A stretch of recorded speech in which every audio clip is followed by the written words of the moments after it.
Intentaré decirlo con un ejemplo.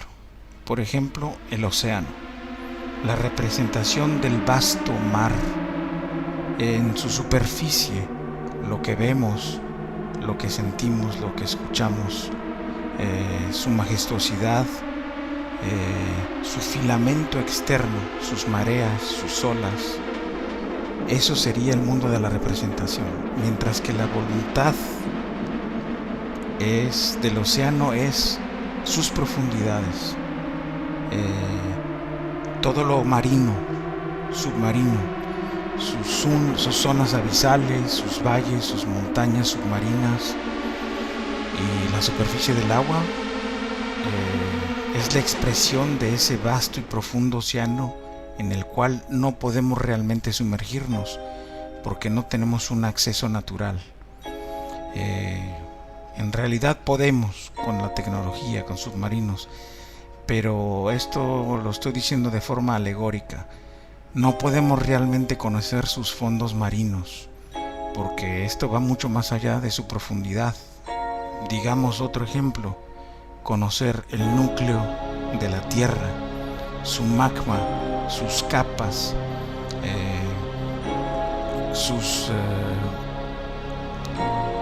sus placas tectónicas, que son también teorías.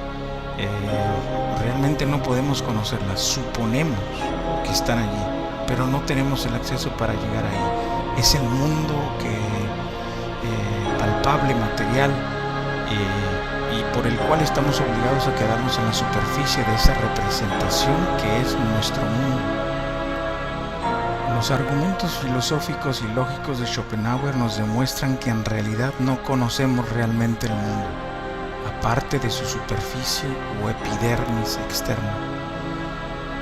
Otro ejemplo, si tenemos en mano, digamos, un huevo, no es otra cosa más que eso, un huevo el cual podemos tocar, podemos comer, podemos medir, podemos romperlo, podemos describirlo. En fin, ese objeto es la sola realidad tangible, es la única realidad que para mí existe, pero es precisamente aquí que nos dice el filósofo que el hombre no es capaz de ir más allá de ese mundo de la representación, porque cuando la ciencia descubre y produce un conocimiento sobre nuestra realidad física, sobre nuestra realidad material, se queda confinado solamente al mundo de la representación y no al mundo de la voluntad.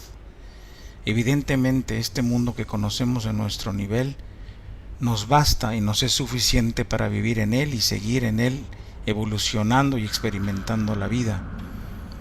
¿Qué razón tengo yo de querer buscar un mundo detrás de otro mundo, puesto que mi mundo me va muy bien?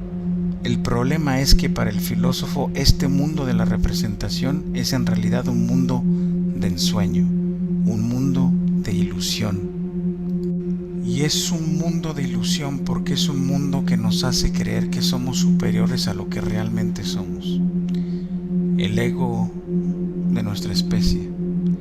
Y es aquí donde comienza lo interesante. El ser humano posee una conciencia y posee un intelecto.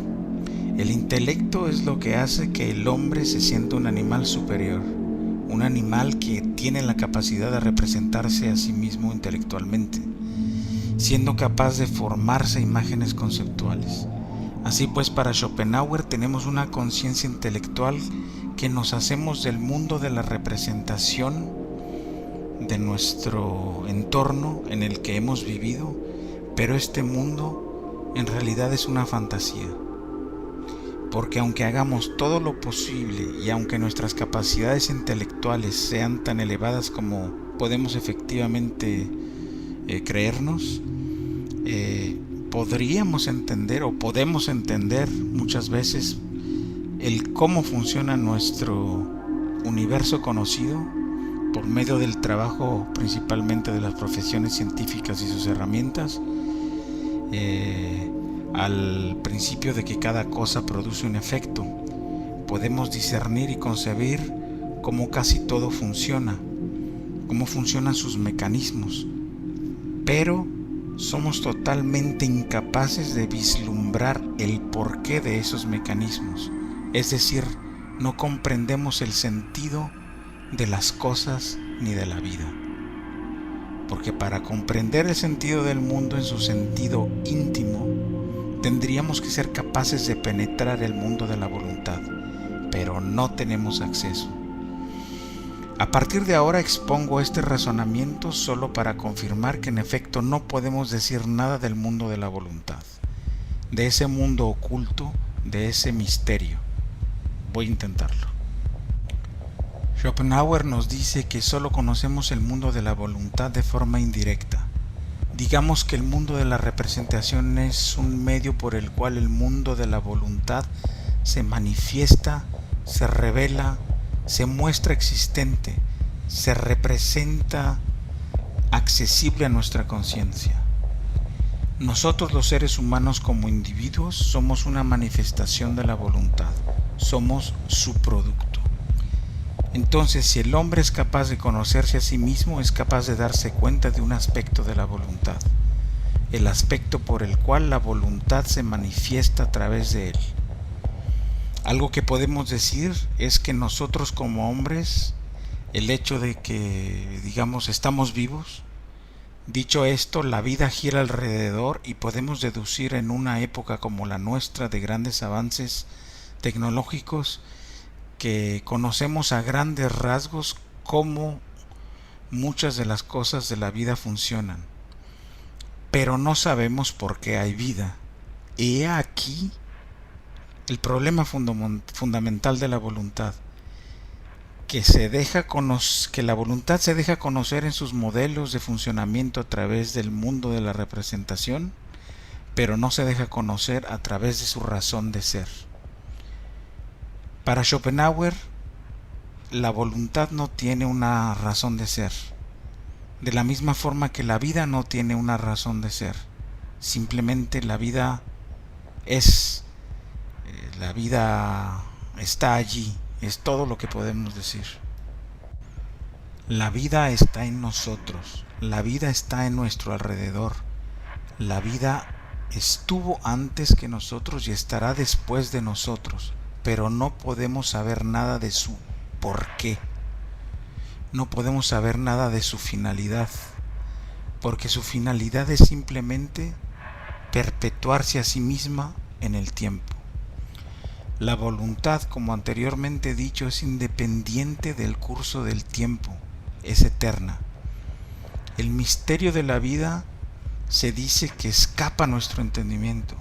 La voluntad se perpetúa indefinidamente y nosotros como individuos, como animales que somos, en todas las especies de todo tipo, desde microorganismos hasta grandes mamíferos, no somos más que el medio por el cual esta disposición de la voluntad y de la vida se extiende, se continúa para permanecer aquí. La voluntad es una especie de energía sin forma, caótica, eterna, infinita, que se propaga a través de todas las cosas, de todos los minerales, de las montañas, de los mares, de los ríos, de todos los seres vivos. Y para, por ejemplo, demostrar esta idea de forma comprensible, pues digamos que en cada uno de nosotros admitimos que todos tenemos lo que llamamos el instinto de sobrevivencia. Este instinto que nos sirve para sobrevivir es lo que hace que en una situación determinada de peligro, por ejemplo, si nos encontramos ante alguna amenaza, automáticamente vamos a protegernos con una especie de estrategia inconsciente para salvarnos y seguir en vida. Es decir, no morir, para mantenernos en la existencia. Y este instinto de sobrevivencia, que es de origen animal, no es racional, no es razonable, y ha sido definido como un reflejo para dar una respuesta, pero es una respuesta como todas las que nos dan las ciencias y los dogmas, que es bastante superficial. Lo define, pero no está en el fondo de la cosa en sí, como diría Kant. Es algo que no es lógico, ese instinto de sobrevivencia. Ni siquiera sabemos por qué tenemos ese instinto de sobrevivencia y no sabemos tampoco por qué le obedecemos y por tanto le obedecemos. El instinto de sobrevivencia es pues una forma de la voluntad que se manifiesta de manera individualizada para nosotros los humanos. De la misma forma por la cual no sabemos por qué queremos sobrevivir y siempre queremos vivir a toda costa, la voluntad se refleja en lo más intrínseco de nosotros mismos. No hay una razón de ser, no es algo lógico, no tiene sentido, su sentido es simplemente perpetuarse. Eso parece ser lo que constatamos, lo que sabemos. Y sin embargo, esto para Schopenhauer es trágico, porque somos conscientes de cómo funciona a grandes rasgos el mundo conocido, la vida, pero no comprendemos por qué hay vida. La voluntad está omnipresente en cada detalle del mundo, desde una piedra, desde un grano de arena, en el agua, en los rayos cálidos y benignos del sol, en las rocas, en las plantas, en las playas, en el viento, en todos los seres vivos, en todo el mundo material. Intentamos siempre conocerlo más y mejor, saber cómo funciona la biología, cómo funcionan las cosas, pero no comprendemos el por qué. No comprendemos por qué estamos aquí, no comprendemos por qué esa roca está allí, por qué hay cactus, por qué hay diferentes especies de árboles, diferentes tipos de animales, porque hay venenos, porque hay diferentes sustancias benignas y malignas para nosotros, porque existe un sol y una luna, porque esa voluntad de vida, el todo, la cosa en sí, repito, como lo llamaba Kant, el hardware, como yo lo llamo,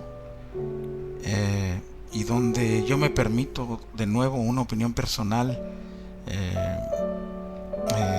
que como si nosotros fuéramos el software de ese hardware y que nos mantiene, que nos mantiene vivos, que nos mantiene en este mundo, por el cual pasamos de él muchas veces sin ponerle atención, de cómo estamos constituidos, de cómo está hecho todo esto, toda esta conciencia, todo este mundo material.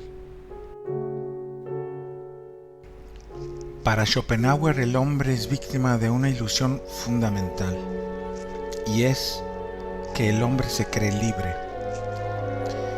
Cree que decide por sí mismo en su libre albedrío en cuanto a sus acciones y metas, en afinidad a su persona y en correspondencia con su antropología, su sociedad, su organización y evolución constante de la humanidad. Pero esta acción, reacción o ley de la casualidad, que es la relación que se establece entre causa y efecto en relación entre los acontecimientos, procesos y la regularidad de esos fenómenos en la consecución de algo dentro del mundo de la representación, que sea de índole dramático, su historia, sus guerras, sus valores, su psicología, sus conocimientos adquiridos, continúan siendo superficiales, insustanciales, porque nada tienen que ver con el mundo verdadero, ese mundo sobre el que el hombre pisa erguido, de pie, con el que ni siquiera es lo suficientemente consecuente y va por ahí fanfarroneando, sentirse el ser que cree tener las respuestas a todo, a lo más intrínseco, a lo real, a lo más esencial, hondo, del misterio del mundo real de la voluntad, en donde los seres humanos nacen, respiran y perecen hasta desaparecer y convertirse en polvo.